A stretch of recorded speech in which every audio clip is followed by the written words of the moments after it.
How do I? Oh, okay. So Turn the camera off. okay, I was checking for that. Yes, yes, yes. Ladies and gentlemen, this is Yasha in Israel and Erik, the mad Yeah. scientist. Hold on. I gotta hit the phone. We already going, ain't we? Yeah, We no, the phone. 27 We minutes in. still What do you attached want to me? the phone, but we good now. Yeah. Oh, okay. Yeah, I wanted to see how we was gonna do that. Uh, so we off the phone. Yeah, we on the phone. We good now. This is Israel. Back at you one more again with my brother, the mad scientist Erik Trueheart. We got a show for you today. It's called "Is the Masonic Hiram Abiff, the biblical Hiram, are they the same?" And this was piggybacking off of a show that was going on last night with the over on the Lions Den. Interesting topic, something that I've heard all throughout the ages, and I have none better than the mad scientist here with me about this subject. Go ahead and introduce yourself, E. Hey, this the Mad Scientist. You can check me out on Eric the Mad Scientist True Knowledge page, Facebook, TikTok, Bang, and you can find me on True Hot 30 on Instagram. You know what I'm saying? We about to get into this stuff, talk about this realm. Break down the argument first. Let them know what the other people is trying to say about the realm that you have a problem with. Uh, well, we was talking about Inky and how Inky was he was saying how Hiram Abiff. Now I don't know because I'm not familiar with masonry like that, right? But he was saying that Hiram Abiff and the Hiram of the Bible were the same. What do you think about that? Um, I don't believe so. And if he's talking about the situation with King Solomon, the temple and all that, I to me I believe that's more of a myth story that they try to make it, and I feel like he's trying to fix it in with the biblical Harim. So the Hiram from is Hiram a Masonic story or is it a Moorish story? I mean, well, some people would say Moorish. Some people would say Moorish. Well, the information I got, I seen that he was a king. So I don't know if they actually was calling themselves Moorish or if it's a modern term that they put over top of them now. Kind of like the Dahomey tribe. The Dahomey Yeah. tribe I call Amazons, but Amazons is a Greek mythology tribe. Yeah. That I they put mean, over top of them. So I being don't that know if they they later on. Uh huh. so I'm saying, would you saying that is the Hiram Abiff is that myth? Does it originate with masonry, or does it have some type of Moroccan, North African, right? Is that a origin,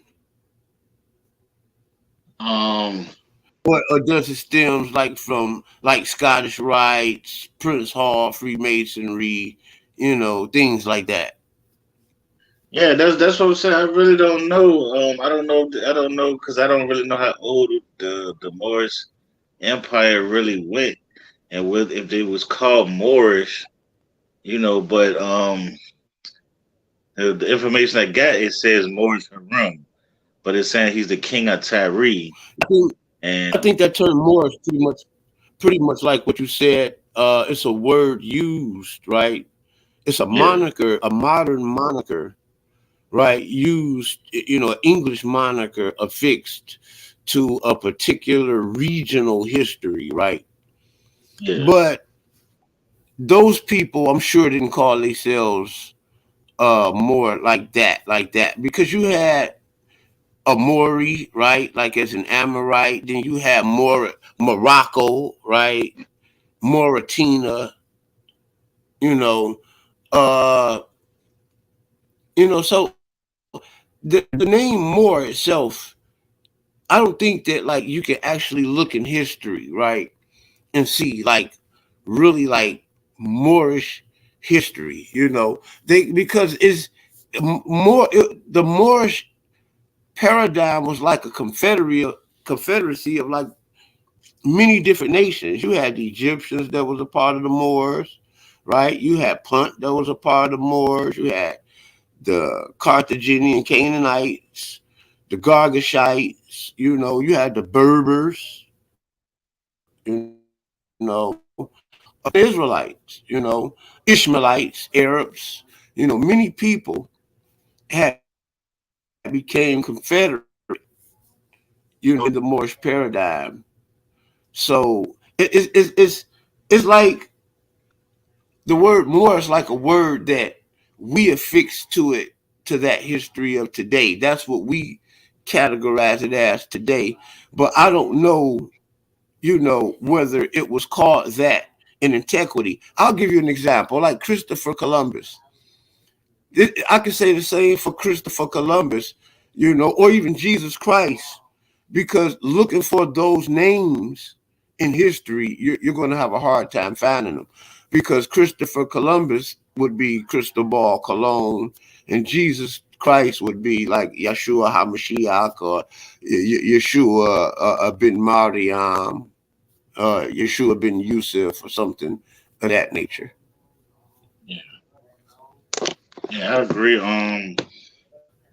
Yeah, because we mostly know that it probably is not the regular term or what they would probably was called, but it's talking about the king of Tyre coming and helping and build the temples for Solomon, and how Solomon was a close relationship with him.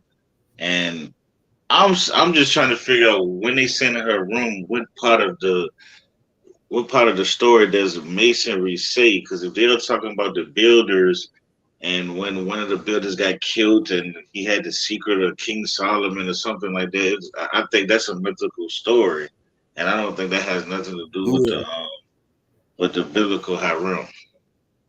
So you don't think that they are the same? No, I don't believe they are the same. Masonry to me comes later on. When I got a presentation on mysticism, right, and it's talking part of masonry.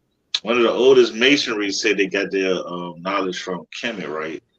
But what I Yeah. learned is they didn't get that knowledge from Kemet. It actually is a Greek version of what Kemet thought. I mean, of what Greeks have thought of Kemet, meaning the Greeks went and took Kemet and they seen a lot of stuff and they took it as literal. They took it as these people were actually worshiping or had secret societies, but they didn't. It was more Kemet was more of a had more of a religious thought. Like they'll have a temple, have a god over top of it. It might be the representation of something that's like the sun or something, but they still had it. It was more based on a religion. When you go to college here, history 101 tells you the first religion comes from Egypt, right? So they were more religious. When the Greeks came, they took it and made it more of a secret society. So when they brought it into the Greeks, they misinterpreted how the Kemet was looking at it, and they took it and made it to more a secret society and mysticism.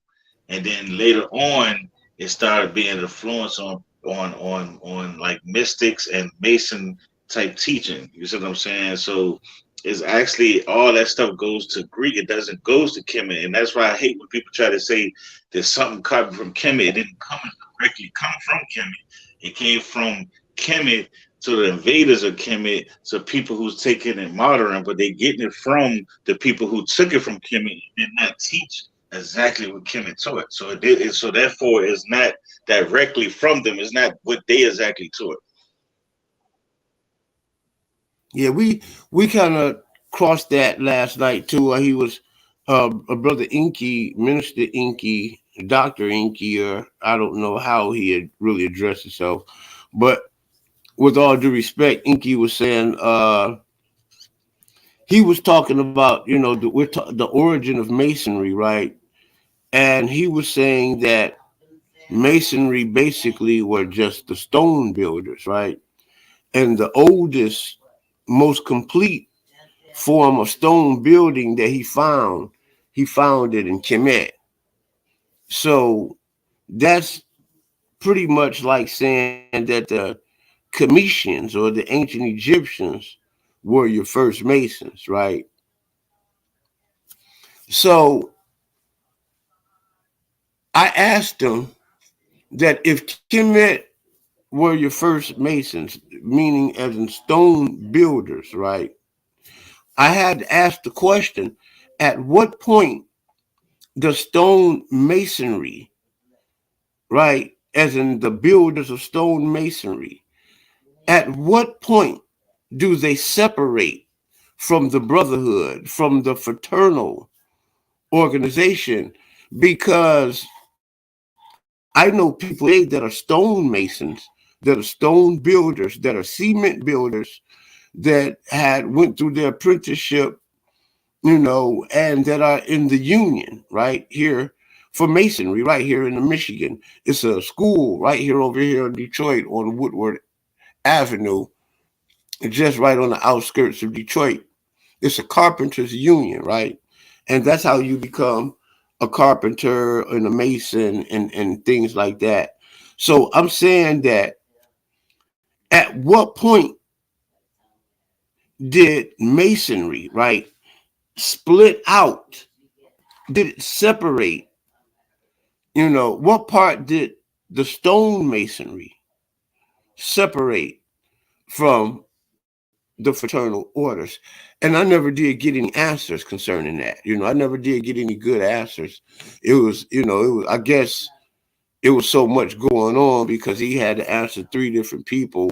I don't know whether he was red herring or was it just a natural distraction because he was dealing with three different conversations, you know, because, you can't say that the stonemason, the stone builders, right, Uh-huh. and the fraternity always was, is now, and forever will be the same.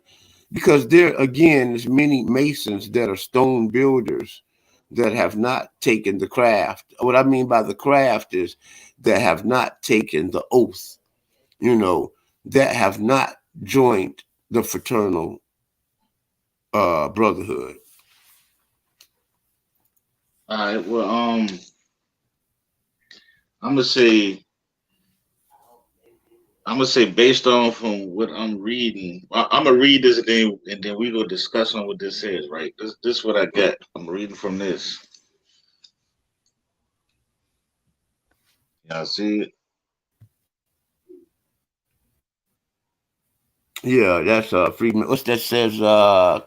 Little book of Freemasonry. Okay. Uh, Send get do chain. Okay. Um, I'm reading this real quick. It says Freemason is a fraternity that has existed since the 17th century. Do there have been related social organizations for women? Freemasonry has remained a fraternity or organization of brethren. The Freemason Lounge was created to act as a kind of mystery school where the brothers could come together and assist each other in their spiritual development and pass on ancient wisdom. Its members call Freemason the craft, right? Now remember the word craft because the other thing I'm gonna show you how they trying to mix this up with that. All right. Freemason emerged as a form of deism, which is in case means a belief in the creator God, called the great architect of the universe, TGAOU. Freemasonry does not concern itself with the details of how different groups see their creator in Judaism, Christianity, Islam, Hinduism, or any other religion. Jehovah God or Jehovah God the Father, Allah, and Brahma are equally accepted as perceptions of TGAOU. Freemasonry emerged at a time of great religious discord, when the most common belief shared by rival religious groups was that anyone who disagreed with them should be killed in the most painful and gruesome way possible, seeing the enormous loss of life and waste of resources in this conflict. Freemasons vowed to ban discussions of religious differences and to focus on using the resources of all wisdom traditions from their own personal development. All right. Origin of Freemason. One of the most common questions asked about Freemason is where it comes from. It are its origins. This is a question wholly debated within Freemasonry itself. There are two traditional theories, and those theories are not really inconsistent with each other. The first is that Freemasons are a secret combination of Knights Templars from the 14th century, and the second is the Freemasons are the continuation of the trade guides of medieval builders. A more recent theory is that Freemason arises out of a combination of various strands of metaphysical or occult thought that came together in 17th century Europe. The correct answer to the question where Freemason came from is the most probable all of above. It is likely that all of these influences, the Knights Templar, the Mason guides, the metaphysical thought, had an influence on the development of Freemasonry. The Knights Templar, the Order of the Poor Knights of the Christ of the Temple of Solomon, was founded in Jerusalem by Hugues de Payen. Sometime between 1115 and 1118, the Templars were housing a portion of the royal place that was built on the site of Solomon's original temple. They were also given access to the caves under the old temple, um, purportedly to stable their horses. But many believe they excavated there. If so, they may have unearthed treasures in Texas. The copper scroll of text actually carved on thin sheets of copper, and part of the text found in the Dead Sea area says that the Jews parts buried several out catches of treasure. This information gives credence to the legend that the Templars found treasure or documents buried under the temple site. The Templars explored many avenues of knowledge in the Middle East, opening diplomatic relations with the Saracens and translating various Arabic. Now, if you see the words that they're really saying, a lot of the words they're saying is legend, believed. So when you researching this stuff, you got to understand that these people are not saying that this is 100% fact. It is basically right now is basically a myth of oral history that's been oral. I'm not even gonna say oral history. I'm gonna say it's an oral myth. Something that's been passed down until where until they took it literal, where there's always been a myth. Just like I said, Masons, that's the problem with me. A lot of the low level Masons, they don't really know nothing. You know what I mean? That's why they got to get to a certain level to really be a master Mason. But this stuff, a lot of these traditions and the oaths and the stuff they take is not it is it's not secret now, but it was. But you know, a lot of people have exposed a lot of stuff. But you see that it was supposed to be secret. You know what I'm saying? You've seen that it really them saying that it's built from builders that became master masons that was really masons that build places. You see that it's saying that that's a myth. That's something that they When they believe. focus It's on three like different stories to they focus on tomb builders. that. You know, they make sure they put that stone in there. You know what I'm saying? And when you do that, and they that and the Hiram of the Bible is the same, right? And Yeah. then you talk about this Solomon's temple, right? Yeah. When you talk about Solomon's temple, when you read in the scripture, this Hiram in the scriptures went to where did he go? He went to Tyre, the lands of Tyre, and he imported cedar wood to build Solomon's temple. Okay, there's no bricks involved in there. You Yeah. get where I'm going there? Yeah. There's no brick masonry involved in that. There's no cementing involved in that. You read about gold, metals, right? But you don't read about, you read that the Solomon's temple was built predominantly off of cedar wood. I mean, it was not Yeah. a Masonic structure like that of the pyramids that Yeah. uh, a lot of Masons always take us back to. You see, and the question will come: why is this stone mason building Solomon's temple out of cedar wood in contrast to some type of rock, granite, right? Yeah. Some type of cement, brick, mortar, right? Yeah. That's another area that shows where these guys are not the same. You know what I'm saying? These people Let can't me, be let the me, let same me, people. let me read this part two right here for you. All right.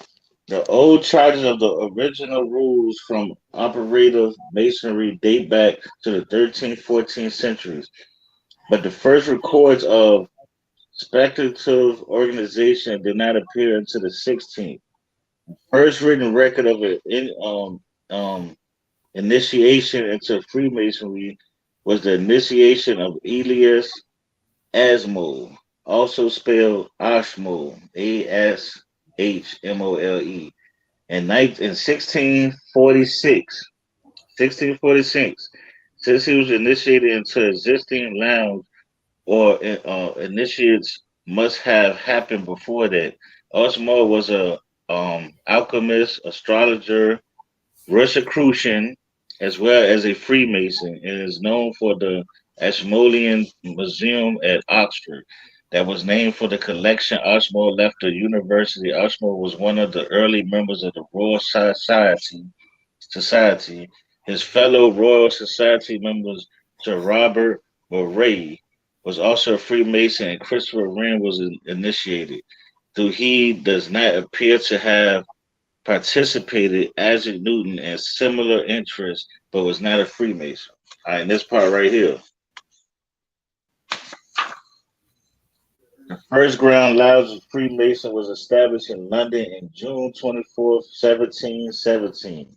From an early date, Freemasonry in England was tied to royalty and the aristocracy. In 1787, His Royal Highness George, Prince of Wales, which initiated. He became Grand Master in 1791.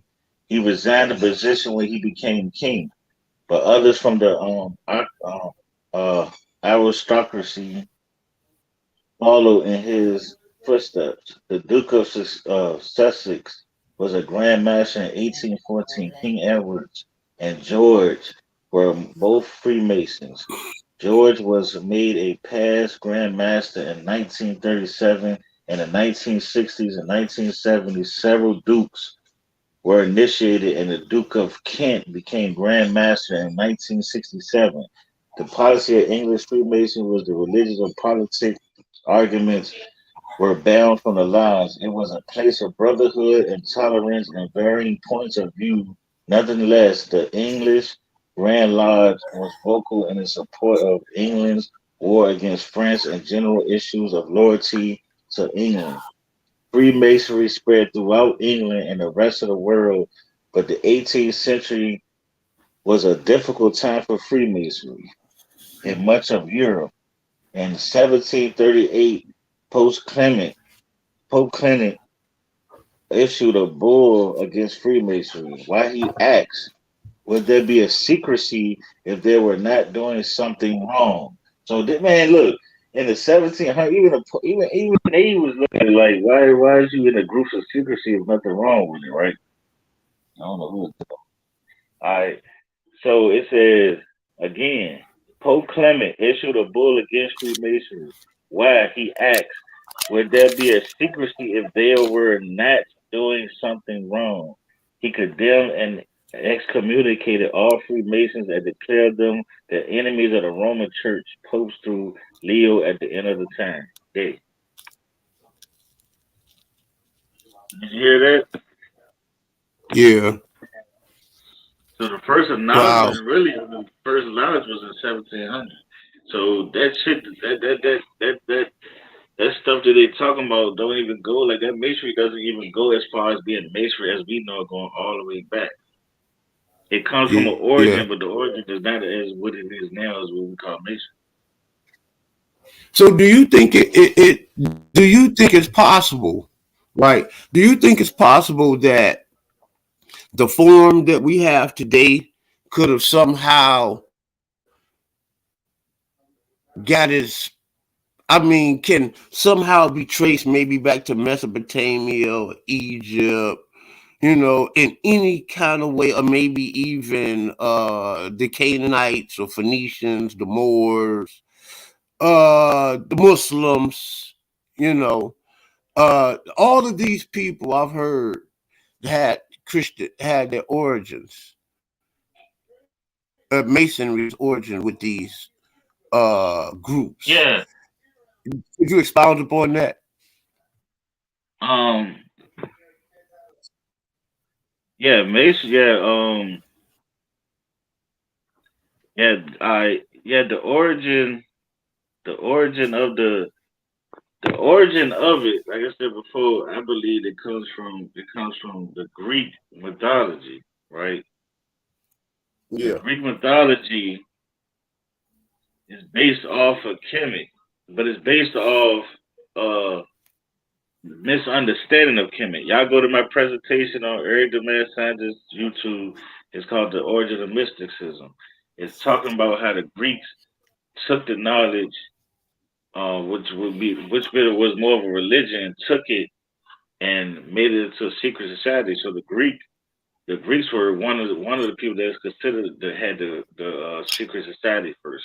That you had to get initiated, that you had to take oaths, that you had to do a lot of this stuff, and that's what a lot of the So that modern leads it, me. Does this mhm. masonry here, does it has its root with Germanic people, or Yeah. uh does it have its root with Germanic people, or does it has its roots with the Greeks? I mean, to me, from my understanding, I think it has its roots from the Greeks. Hold on, real quick.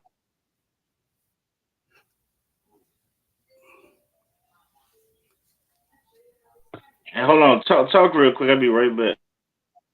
Yeah, yeah. Because see, what I'm wondering is that, did the Greeks have like initiations? Did they have like rituals? You know, uh, like that of we know what the later Germans developed.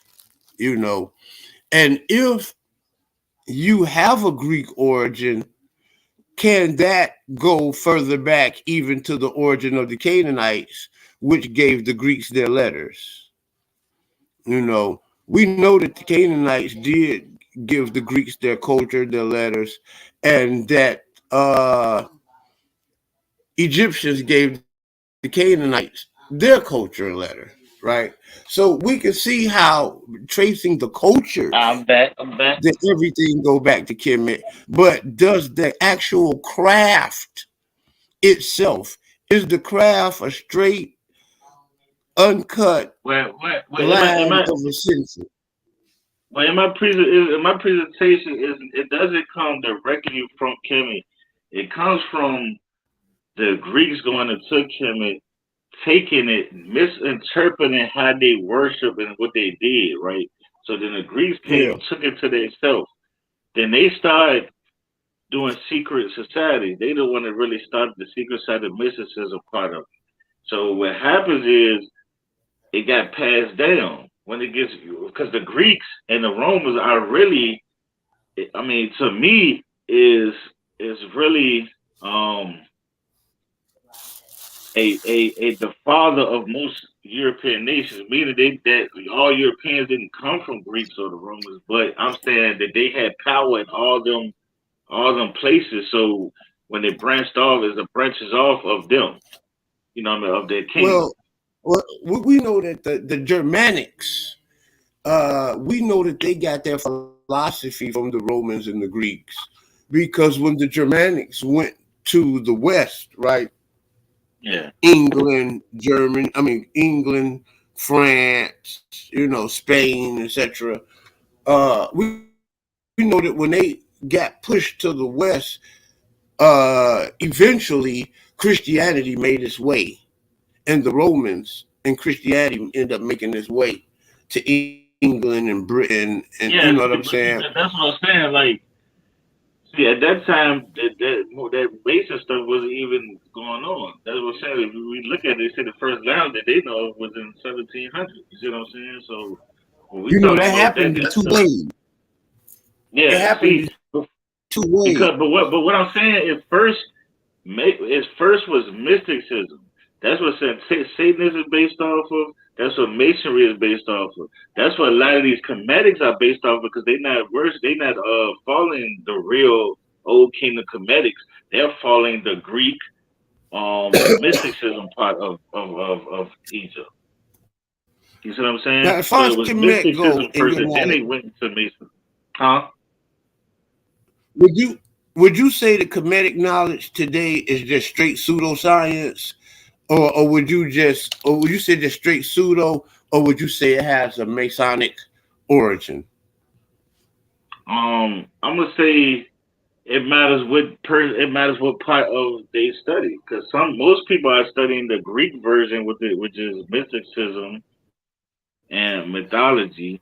Then you have the old king. Well, I mean, where's most of the mythicism. Then you have the Middle Kingdom, which is the sun worshippers. So the people that say they worship the sun, they're around like ancient time when he made the sun god.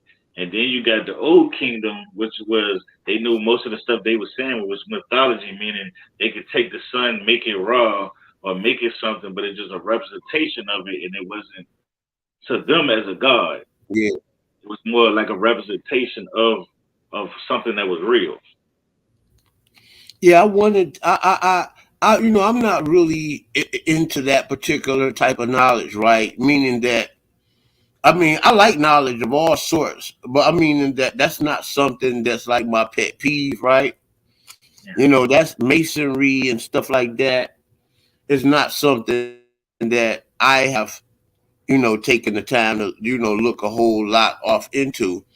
And when I saw the show, last night, I thought about, oh, let me get Erik on, and I just got the show up and running, the live stream. So we'll be doing a lot of live streams. We'll be doing a lot more live streams. And I thought, what better way than to get old Erik, mad scientist, on? I wish that you could have came on last night, but being that we didn't get you on last night, I wanted to hear your take. Because you know a great deal about that stuff. Mythology, esoteric. Mysticism. You know what I'm saying? Yeah. Masonry. You know. Yeah, that's why when you go to certain you can go to, I mean, you can talk to a Satanist, you can talk to a Comedic, you can talk to a Mason, and if you ask them about mostly about like the say the New Testament Jesus the disciples, a lot of them are going to agree there's the Son and there's the 12 disciples. The only people who don't agree to that is the Christians.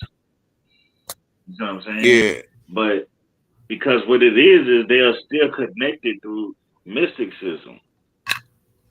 Mysticism is some Hebrews doing it, some Kemetics doing it, some Native Americans doing it. Is that mysticism part has influenced a lot of people They just don't know that it influenced them. They don't understand mysticism. They don't understand that it comes from a Greek version of having secret societies, and it's basically it's basically teaching in a different way. Like when they teach about like with Kemet supposed to, like when they first taught about, like say, like they say Ra, you got Ra, then you got, it's supposed to be Ray, and it's supposed to be the sun ray. You see what I'm saying? And Right. then it's supposed to, they was like kind of teaching how, what it does to the melanin, what it's supposed to do to your pineal gland. This is the stuff they believe. So they was teaching it in a way, but then the stories, what I'm telling people, the stories just doesn't even sound right, because the way they be telling the story, they be talking about penises. You know, it be stuff they be like, man, I don't believe these people talking that. So I believe through translation, like any place else, through translation, a lot of that stuff has been messed up, and a lot of people are following the Greek version of it. You see what I'm saying? And because they saying Horus. Horus is a Greek version. Horus is a Greek name. Horus is not the original name of what the We got Kemet would call, or Tom Mary would call it. Thoth, Thoth at one we time got was Imperium. actually an evil deity, but later on became the originator of writing in another dynasty. And when the Greeks got a hold of it, they saying the connection to Thoth is Pisces. So you see how they took something from there, they made it theirs, they changed it. So what they do is they'll take it. So he might be the god of writing, the god of this. They took it, named it in the Greek version, then they made it the god of what they wanted to make it out of. But so they got influenced by it, but they didn't take it. That make any sense? Then what the modern people doing is they're teaching the mythology of the Greeks that got it from them, but flipped it around. So now we're teaching, we're learning, we're getting a watered down version of what we think we getting of the original. I like to say shalom to the deacon, Deacon Mashallah. The Imperium Preeminence Multimedia Productions is in the house. Hey, would you like to come on board? We can send you a link and you can come on up here with us. You know, yeah, I'm gonna send you. Go ahead on and send you the link. Yeah.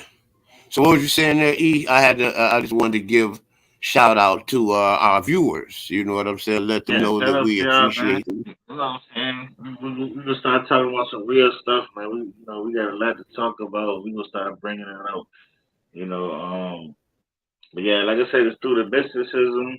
Y'all just go to like I said, go to my page, Erik the Mad Scientist. You know what I'm saying? YouTube. I got a presentation on mysticism. I'm showing how the Greeks misinterpreted Kemet, made a lot of secret Yeah. societies and mysticism and myths off of the misinterpretation of Ty Murray, right? Now, if they misinterpreted the teachings and the doctrines of them, how would they know? What makes us think that they didn't just misinterpret the language of them? Because if you don't like you said, when you're translating somebody's stuff, you got to Right. understand their thinking too. So that's the problem that I have with these people. Yeah. But you know what I'm saying? But a lot of stuff comes from Greek mythology. A lot of stuff we do today, comes from Greek mythology. A lot of stuff. Believing that somebody is sitting on top of a cloud Yeah. on a throne, that's Greek mythology.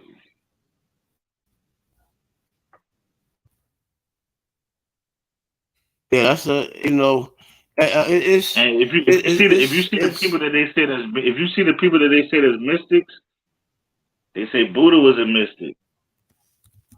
They say I forgot that it's a girl name. It's a lady knight. She supposed to have been a mystic.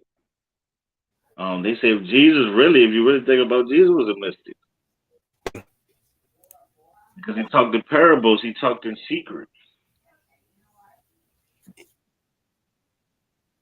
That's what all I esoteric is about. guess, It's supposed to I be don't secret really know the knowledge. depths of mysticism. Yeah, Yeah, it's see. mysticism. I Is don't know the based on difference between mysticism and also. And what and what? Esoteric. Mysticism is more like Esoteric.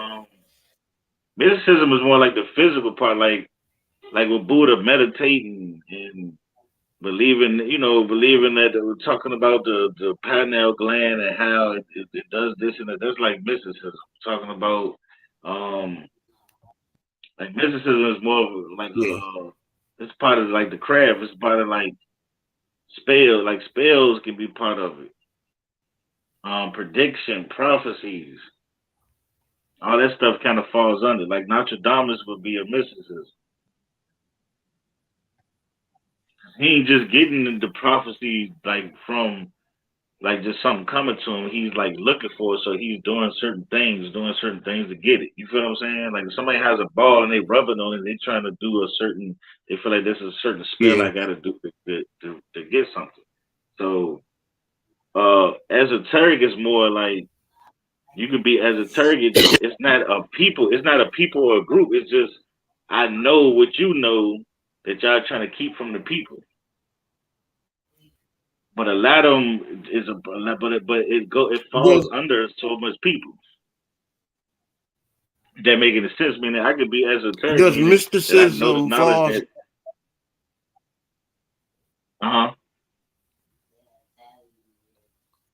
I wonder, does Just mysticism? I heard this, and I don't know, but I've heard that mysticism is by way of North Africa, right? In mm-hmm. Islam, they had mystics, and somehow they had it to where like mysticism had crossed with mysticism had crossed with physics. I mean, missing still. Like I said, when you go to the origin of something, it changes so much. So in the Greek, it was more like secret societies, worshiping certain gods under, in secrecy, doing little rituals, oaths. Then when it comes later on, it started becoming more stuff added. So more cultures that get it, the more people that's getting influenced, it becomes different. So it start becoming spells become a part of it. Like anybody that be dealing with spells or some type of people feel like some type of magic or anything like that is more like mysticism. Esoteric is more like symbolism and understanding what they're putting out there. Like they might put something in front of me and you and somebody else, and two of us might be esoteric and we can understand exactly what they're saying, but another person might taking everything literal and that don't understand what the myth part is, what the symbolism at, what the real part is, and they take the whole thing as real. So it's like Yeah. esoteric is Well, I almost like like a conspiracy theorist version of like not of like wisdom and knowledge. I like to take this little quick moment to give a bad shout out to the Lions Den, Lady Karima, JJ 7000, all the champions over there, and the great Lions and the Warriors. I like to give a shout out to my man Black Jesus Minister. Peace to you. Peace to the big brother Sarnetta over at Sarnetta Studios over there. You know what I'm saying? Uh, and I'd like to thank you for coming on here. I'd like to thank all of the people that are watching and that will watch this. And I'm praying and I'm hoping that you will all get something out of this. Go ahead, E. Okay. But at the same time, mysticism and esoteric is like they intertwine with each other. So yeah, so they did, a mystic could be considered esoteric. You know what I'm saying? That's But almost that's like magical. When yeah, you but see, mixing certain people change it mysticism like with that. stuff like What's that lady name? What's that lady name that one of the most famous mystics? Madame Blavatsky, Yeah, Madame Blavatsky. Then you had Aleister Crowley. Like these people change. You got to realize these people change the version of them too, of what it originally was. Like 666, all that but stuff wasn't in it. Madame It basically some Blavatsky, occult. Uh huh. Blavatsky had a house where she was doing all of those practice and rituals, crystal balls, and but if you know anything about that, that house was rigged, that was fake, man. A lot of that stuff, man, was fake. Yeah, that's what I'm saying. They took they when people think of like stuff like mysticism, that's what they think of because it matters what part how far you went back in history. So if you go back to her, that's what people just think is all about crystal balls and fake prophets and all these people that's doing that. But what I'm saying, when it went back, if you go further and further back, it first started as being a people who was worshiping certain deities on it secretly. Because at certain times, they would kill you if you wasn't a part of what they believed. So this is where like the secret stuff parts come from. Because Kemet had temples, and this is what I tell people when they saw it, they seen only certain people like royalty and stuff only was reading that metaneta. They was the only people that had that type of. They had a temple and they was worshiping people. The poor man, most of them civilizations didn't know about the temple of Isis and the horrors of stuff people talking about. They didn't know stuff like that. You see what I'm saying? So when these Greeks came in there, they seen it and they thought that these was like secret places. So when they brung it back, that's what they did. They started secret societies and stuff like that. And then later on, it became more mysticism. Mysticism is not an old word either. Me and you know that it's not an old word. So that's something that came later on where they start changing it into certain things. And everything always starts from the original, never ends the same when it goes to the end. When it becomes modern, it's always different. And that's what I noticed. Just like demons, angels, stuff like that, we know that it comes that when it goes to the origin, then it goes to modern, it's a whole different thing. All of those words are ambiguous. Yeah. You know what I'm saying? They're all are ambiguous words that can mean many different things to many different people. You know, I mean, it's just what it is. Yeah.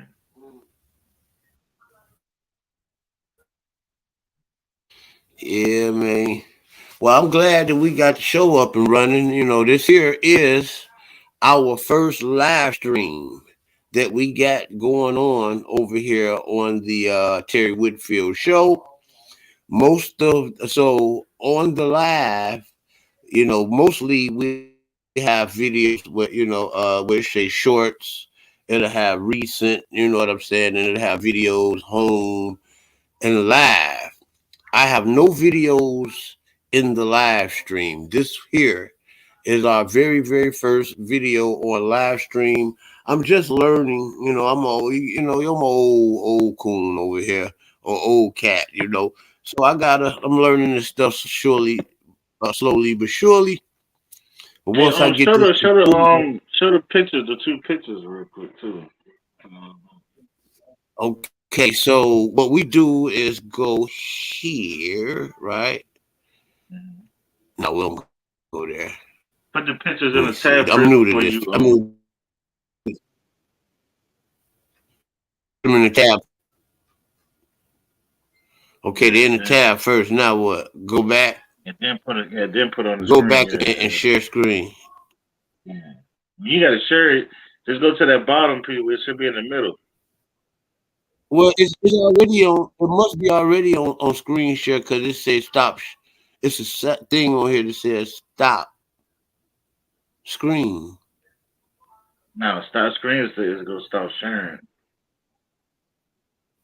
Yeah, it's already sharing it. You gotta So put what it do on the we do screen. here?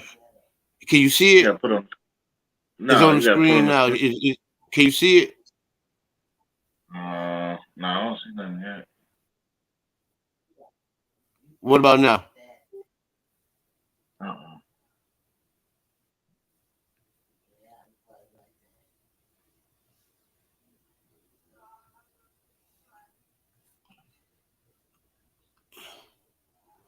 Because it should have a picture of me, you, and it Uh, have the other one in the middle, and you should just be able to pull it up on the screen.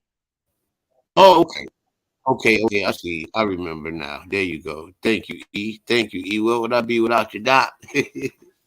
All right. Okay. Now, okay, at the stream, this is where we Yeah, go. Bam, right there, right? yeah. Okay, and then share, right? Click on the tab. Click on the Oh, last one first, though. just click on the tab Yeah, click on the last one first. right here. Yeah, click on that one. All right. It says This one. no. Click on the other one.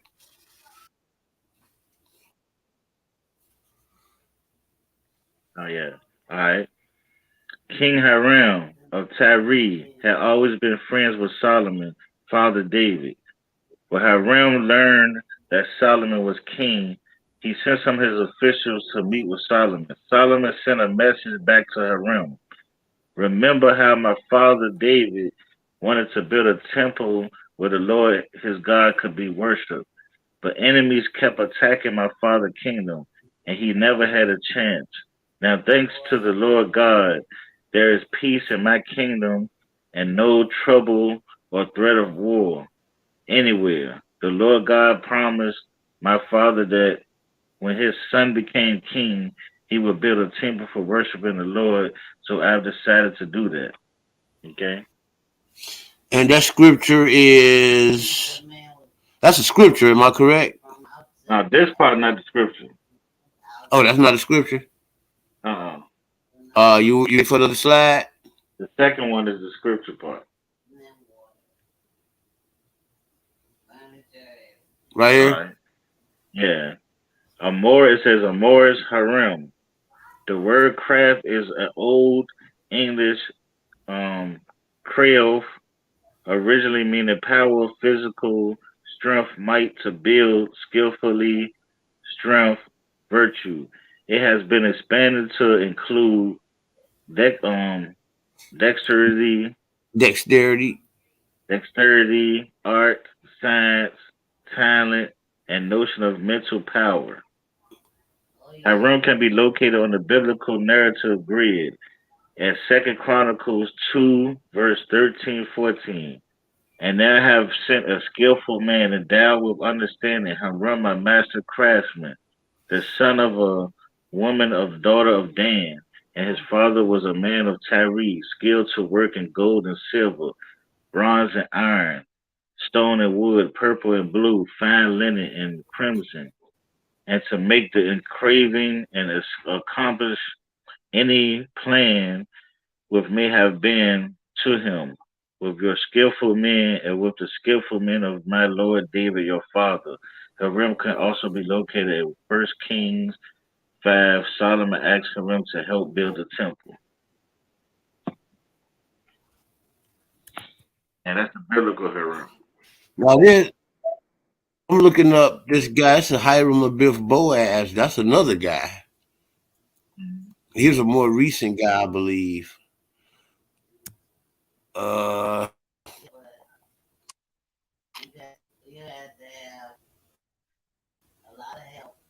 yep. It says here in Wikipedia. It says that Hiram Abiff is the central character of an allegory presented to all candidates during the third degree of Freemasonry. I'm gonna try to share that. See if I can share that. Can you see it? Yeah, I can see it. Let's make it bigger. Now, how do I do that? Um, Uh, let's see. Let's try this. it should be like a plus or a minus sign somewhere. A plus or a minus sign. I don't see any of that up here. As long as you can see it, Yeah, we can see it right though. here where It's you see just the I curse of can't. Hiram Abiff, also Hiram Abiff, or the widow's son, is the central character of an allegory, right? Of an allegory, Yeah, like a myth, right? yeah. Presented to all candidates during the third degree in Freemasonry.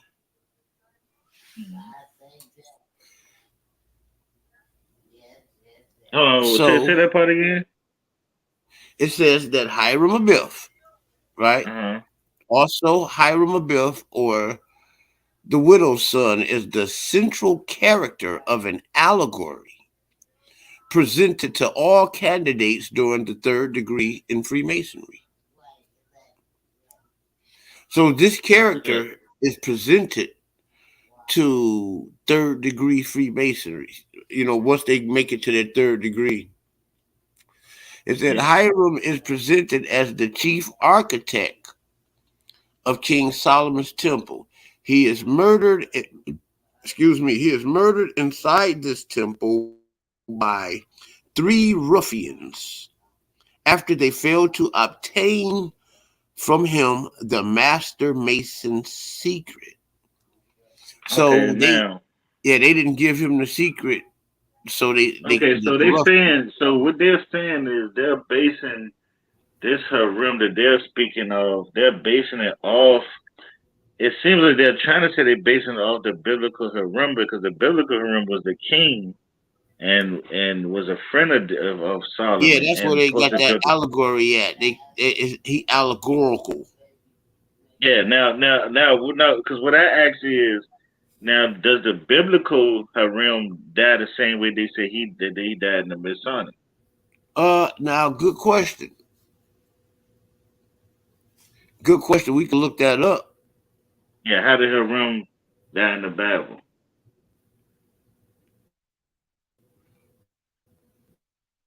Here.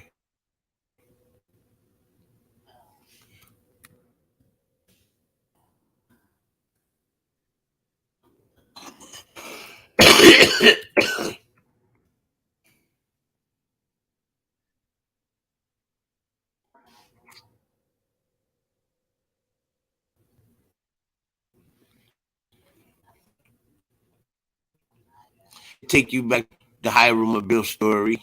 You see it here? Yeah. Can you see it, Eric? Yes. Is Did it it anything pop that up he yet? connecting to? Is it connected anything to the Bible? Yeah, it's taking. See, it said, how did the biblical No, I'm talking Hiram about die in the is in Bible? that The article very right first, in that article right there with the Habib. Is it showing any verse that connects to that? uh, it's just funny when I was just showing that how when I punched that up, it took me right here to the same source. Yeah. I don't see nothing in here, but let me see. Okay, Hiram in the Bible.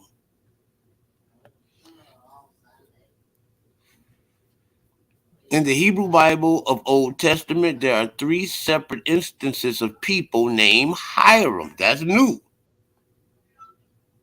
That were involved in the construction. Oh my goodness, of the Temple of Solomon. Now I did not know that. Did you know that? No, I ain't know that either. Wow. Okay, we about to get into this, Doc. In the Hebrew Bible or Old Testament, there are three separate instances of people named Hiram that were involved in the construction of the Temple of Solomon. You know, because I should have known that because I came across two instances talking about these two different guys, but I thought they were the same guy, and the story Yeah, but might you have know changed. what? You're right because when I read this right, it says Morris Harim, right? So it says Morris Harim. Alright. And then when it says I have Now, seen a and skillful read, man. are you still in Wikipedia, or are you on your Okay. No. This website? this this the book I got it from. But look, it says Morris Harim, right? But when it says Morris Harim, it says Harem, right? And Yeah. then when it's talking about sending his craftsmen, he says, "And now I sent a skillful man endowed with understanding, Harim, my master craftsman." So this is the king talking about sending his man, and he calling Harim but his is Hiram. So one is Harem, right? Yeah, and one is Hiram. Okay. Now we got here where it says in the Bible or Old Testament, they talk about three different Hirams in the Bible, right? So let's see here. It says Hiram, king of the realm of Tyre, today the Yeah, modern Hiram nation is of the king. Lebanon. Yeah, He is cited in 2 Samuel 5 and 11, and 1 Kings 5 1 through 10, for having sent building materials and men for the original construction of the temple in Jerusalem. In the Masonic drama, Hiram, king of Tyre, is clearly distinguished from Hiram Abiff. So now that was something that didn't come out last night, and he didn't talk about that when I talked about the differences in the Hirams, because there's not only is there not only are those guys two different Hirams, there were three different Hirams altogether. yeah, And it said the Hiram, king of Tyre, distinguished himself from Hiram Abiff. This is what you was just saying, remember? yeah, Remember the Hiram had sent, where he talked about, he sent it, you was talking about the Hiram, the king of Tyre, he distinguished himself from Hiram, the guy who he sent, right? yeah, yeah. He said the former is clearly a king and the latter clearly a master craftsman. That's just what you said. Mm. They can be confused in other contexts. You just said that. E. Okay, let's hit the second bullet here. In 1 Kings 7 13 through 14, Hiram is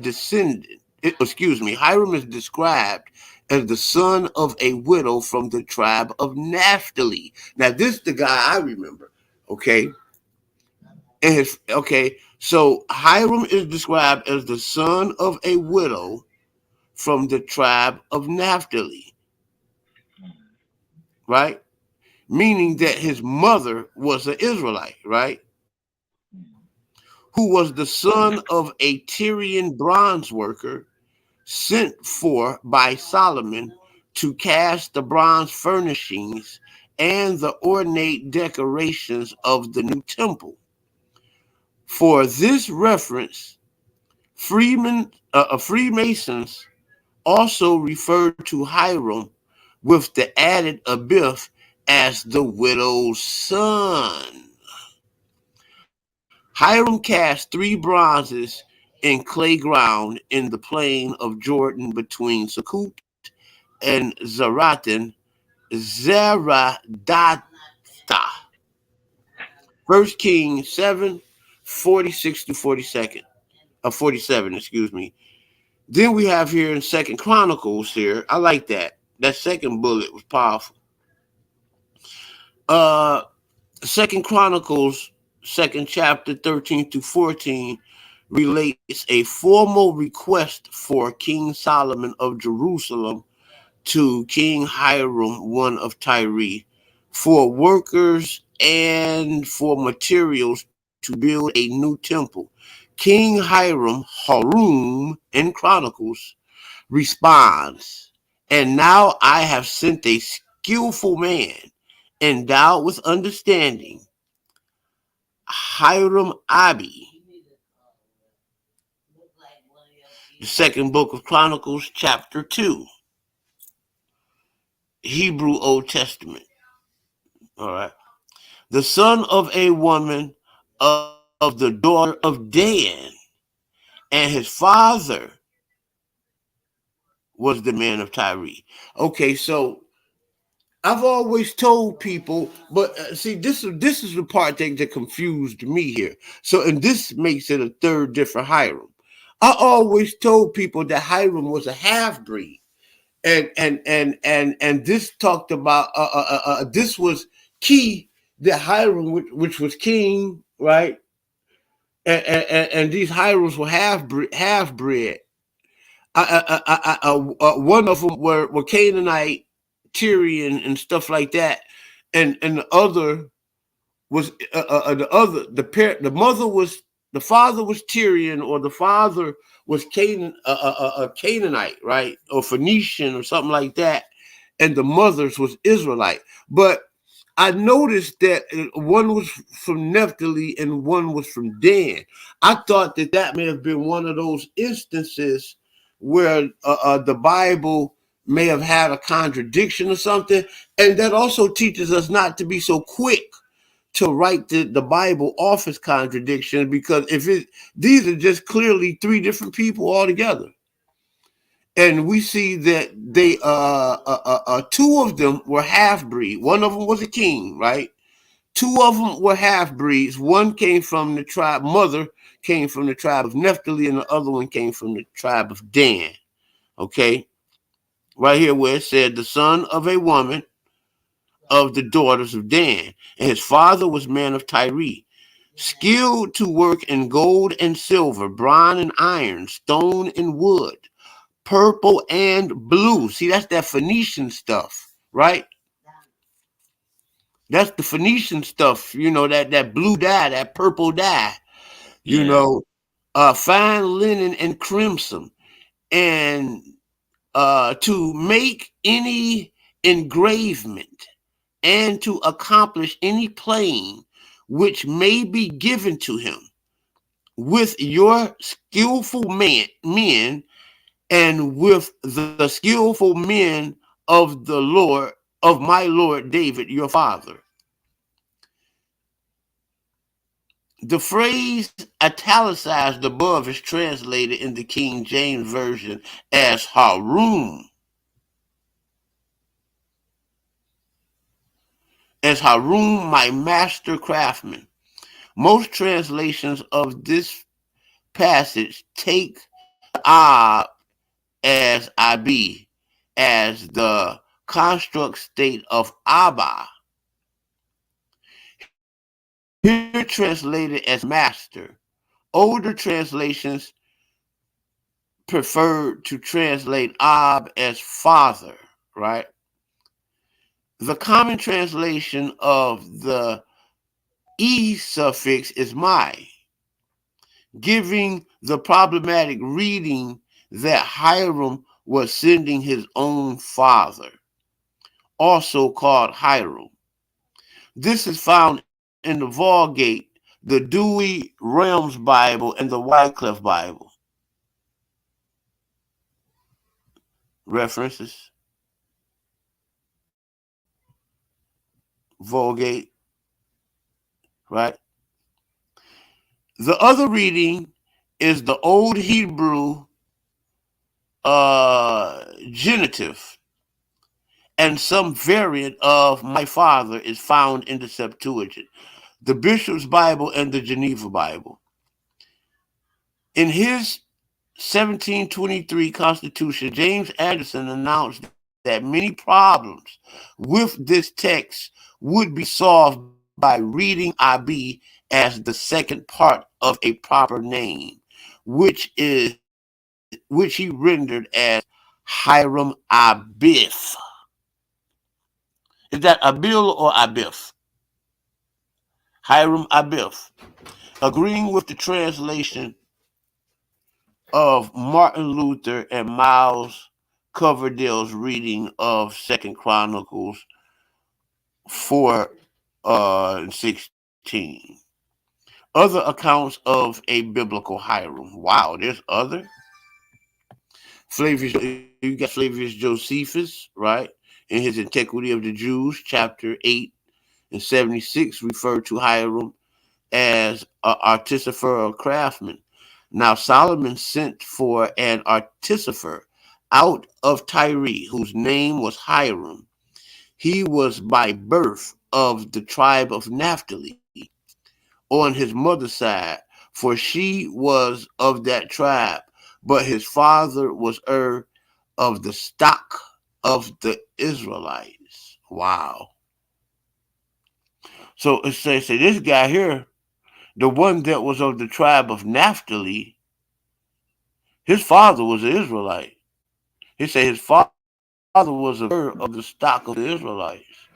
He was a he actually was a Tyrian worker, like a like a Tyrian Israelite. Yeah.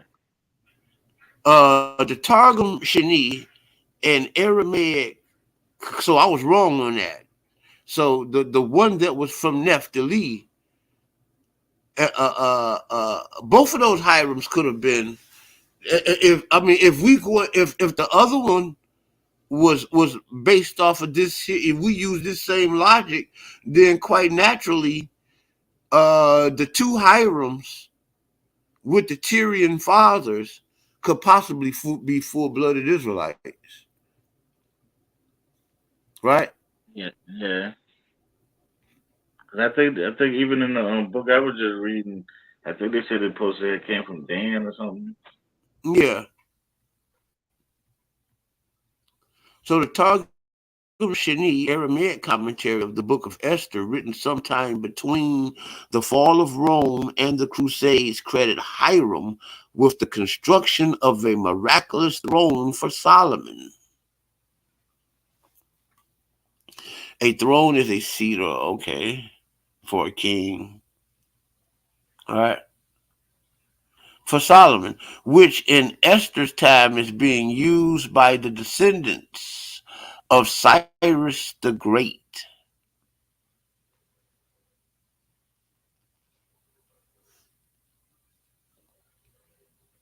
The most elaborate version of the legends occurs in Gerard de Nerval's 1851 account, Voyage in Orient, where he relates the late inserting, where he relates the tale.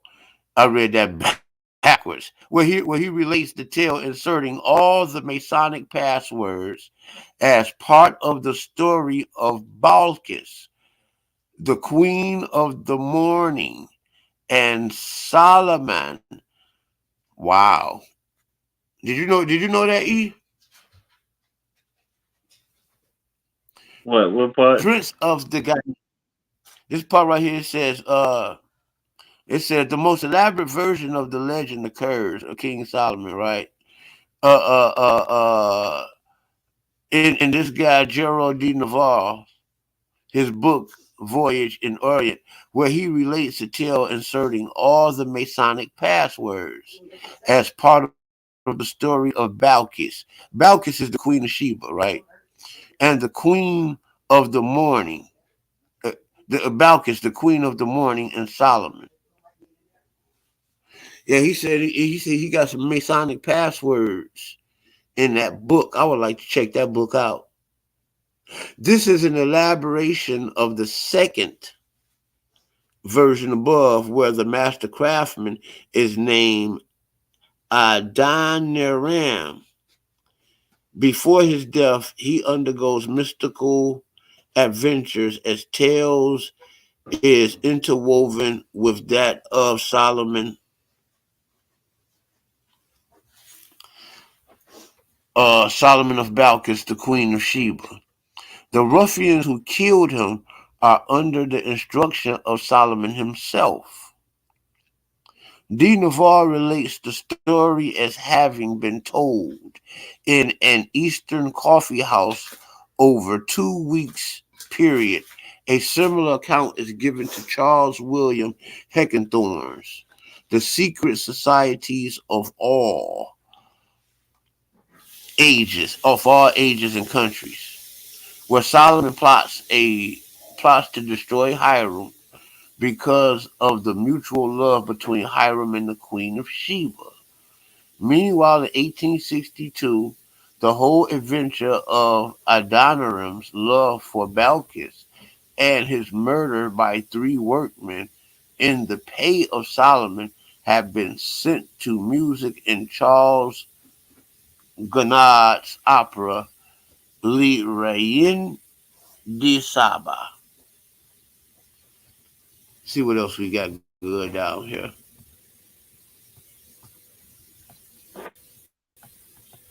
You know what? I'll go ahead and read it all because there's only one more little part where it says other theories, and we can get out of that. There have been many proposals of the origin of the Masonic Hiram Abiff story, which are dismissed by most Masonic scholars. Moreover, the leading theory supported by many scholars of historical Freemasonry is advanced in the recent work of Brother Christopher Powell, who in 2021 published a paper in QCCC that the Reverend Dr. John Theophilus de Sauguelier is the likely author of the Hiram Abiff story in the early 1720s. Mm. And it was he who introduced it into the third degree. Wow. Theoloph- Theophilus de Sauguelier. In his research, Brother Powell notes how de Sauguelier also introduced the lost word aspect of the royal arch degree, which he likely read in a book he owned titled The Temple of Solomon, portrayed by scriptural light. If the word was to be found, it would need to be first lost. Hence, the Hiram Abiff story. According to Powell, de Sagaliers, as a Frenchman living in England, would have known the Chanson de Stagaste legend, explored below and used as a base for the legend of Hiram Abiff. However, instead of being used as a ritual since the 12th century, Powell argues that the Sagaliers used this existing myth to create a central story for the newly created third degree, for which there is no evidence whatsoever before 1720. So there's no evidence of the Hiram Abiff story before 1720 period. Then we got the Yeah, because we know Sanquinenre. these names. Because we know these names not like they're not ancient names. Yeah. Then we got the Sanquinenre tale too.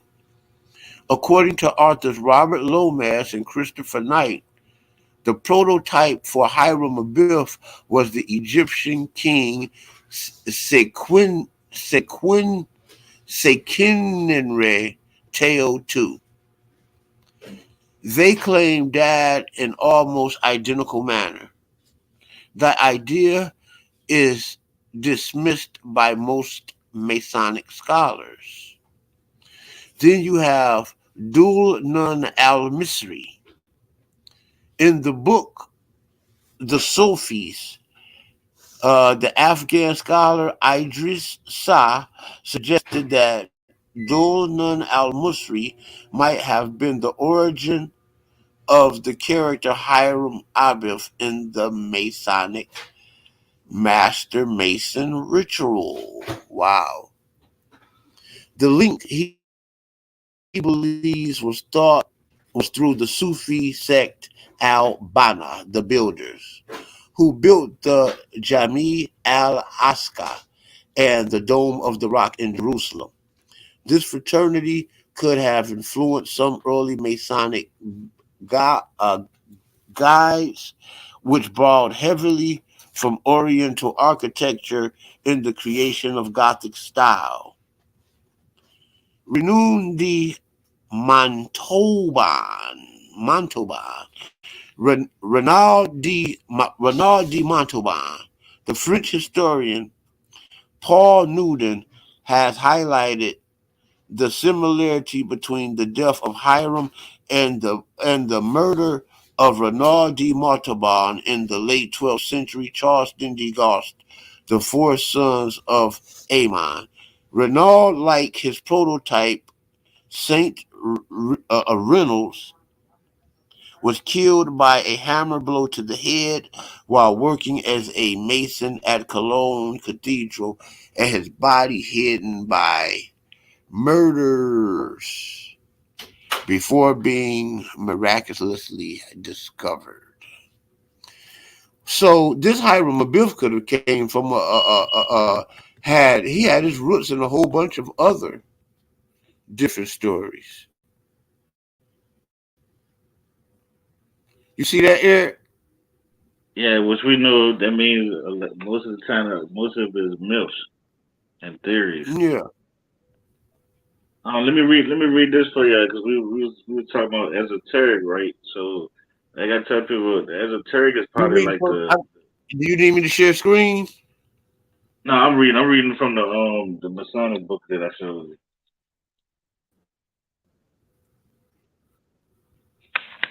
It says most metaphysical or esoteric thought came into Western Europe from the East.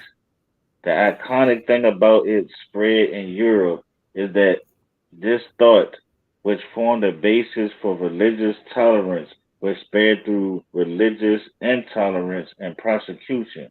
One of the earliest insertions that thought into Europe began in the 17th and 18th centuries when Islamic invaders occupied Iberian Peninsula and part of France in 732 to 1492. Spain was the repository of esoteric knowledge from Islam, Judaism, classic Greek philosophy, and the whole history of European wisdom tradition.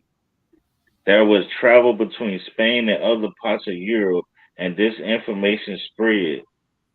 The Bavarian knight Wolfram von Eschenbach wrote his Grail story, Parzival, that later formed the basis of Wagner's opera Parsifal, based on a story he says he found in Spain. Nicholas Flamel, most famous Western alchemist, was said to have learned the secrets from the book he got in Spain. In 1492, when Catholic monarchs took power, banished the Jews, and began the Spanish Inquisition, many refugees fled into the rest of the Western Europe, taking their information with them. In 1493, Constantinople, Constantinople and the last surviving remnants of the old Byzantine Empire fell to the Turkish invaders, and refugees fled to the Western Europe with their libraries and texts. Hermetism, Neoplatonism, Neoplatonism, Gnosticism, Kabbalah, astrology, alchemy, and sacred geometry. In Western Europe, the Renaissance was beginning. Academics were set up in Italy and Byzantine studies. Sacred geometry was no longer just for architecture, but artists like Leonardo and Botticelli applied as painting and sculpture, with others applied in poetry, music, theater, and Platonic and the Platonic Neoplatonic teachings spread throughout Europe, including Plato's, which speaks of the creator who is the architect of the universe. In England, esoteric thought was a popular and notable such as Sidney Spencer, Marlowe, and Francis Bacon. Secret societies began to form at about the same time of Rosicrucians, a group of deists who advocated religious tolerance, formed in Germany in 1670. In the 30 Years' War between Catholics and Protestants broke out, and many Rosicrucians fled to other parts of Europe. By the 17th century, when Protestantism was spread and many people began to read the Bible, there was a great interest in esoteric aspects of the Bible stories, such as the story of building King Solomon's temple. Theologians, philosophers, and even mathematicians wrote lengthy and scholarly texts. Isaac Newton wrote several books about Solomon's temple. He thought Solomon was the greatest philosopher of all time and said that Newton's law of gravity had been based part of the measurements of Solomon's temple. Newton also thought that the measurements of the Solomon temple foresaw the second coming of Christ in 1948. A look at Freemasonry and its symbolism shows that it borrowed quite a lot from the various traditions. Scottish Masons and aristocracy may well have preserved temple lore. The Freemason was clearly set up according, I think that's it, according to a structure operative masonry, but it is equally true that the intelligence who became involved in the speculative Freemasonry in the 17th, 18th centuries had been exposed to centuries of Eastern thought and probably resembled much of what the Templars gathered in the East. It would be impossible to single out any one source of the originator of Freemasonry.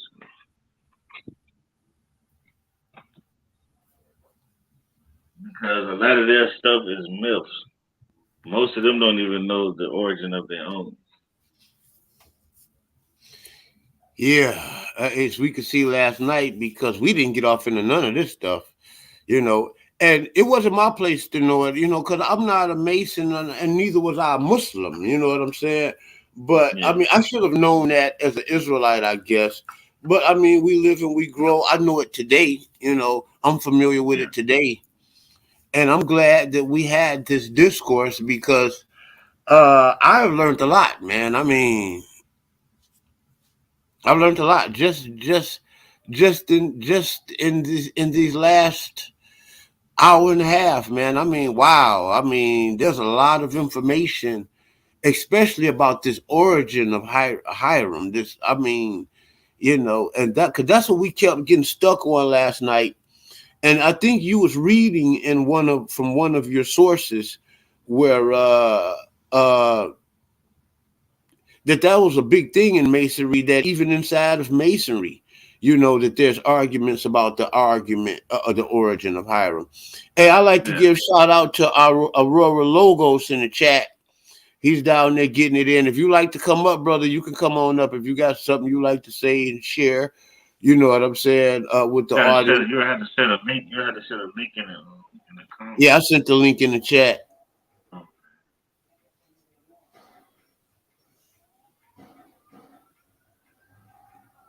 But other than that, man, yeah, I mean, yeah, he was in the chat. He was saying some things about, there was 3 higher rooms. Read it. Read it. See what he said. Yeah, he was saying. Let me read some of his comments. He was saying that he said Islam, Hiram Abiff was killed by Solomon, as we was reading. That's one of the stories. The widow's son is Solomon. That's a new one. Well, no, that's not, because you remember we go back to Belkis and Makeda, right? The Queen of Sheba, well, but that's what I'm saying. You see how they, to me, they're fitting. They're trying to fit. It's like a lot of They're trying to juxtaposition. fit more modern stuff in with the ancient stuff. Yeah, it's like a lot of juxtapositioning going on there. Then he said that there were 3 of them, right? 3 Hirams. He said we was right on that. Uh, and he said, that's, she's a woman. That's Ivory Scales. That's Ivory. You can come on up here, Ivory, if you want to. Hey, what's up, Aaron? Peace. Yeah, yeah, you can come on up here. You're more than welcome. This is my very, very first live stream. You know what I'm saying? I'm gonna be doing this a lot more often. You can come on here with us if you like to. We would love to hear your input on it. Yeah. Yeah, she knowledgeable. She knows some stuff. You know what I mean? Yeah. Just Yeah, go ahead and but put that. Go ahead and hit that link. We'll I'm get you talking about the on. presentation that you got coming up soon. Uh, I got a presentation that's talking about the malak, the word malak and malakim, and meaning messengers, the messengers, the envoys, and the ambassadors. Uh, and I want to talk about how that word has been translated to mean angel, and I want to define angel, get off into the etymology of it. So we're talking about, are the angels in the Bible, were they really, really, as malak and malakams, were they really men, or were they some type of non-corporeal heavenly being? Were they earthly men, whose mission, who lived and did everything on earth, or were they from the sky somewhere, and were they invisible, or maybe even some type of seraphic being, some type of ghostly, invisible, spiritual being? I don't like to say that word spiritual, because when I use the word spiritual, I use it from the sense of ruach, meaning breathing. You know what I'm saying? It has to be a breathing being. And a lot of these beings that these people call spiritual are non corporeal or incorporeal beings, you know what I'm saying, that are not breathing at all.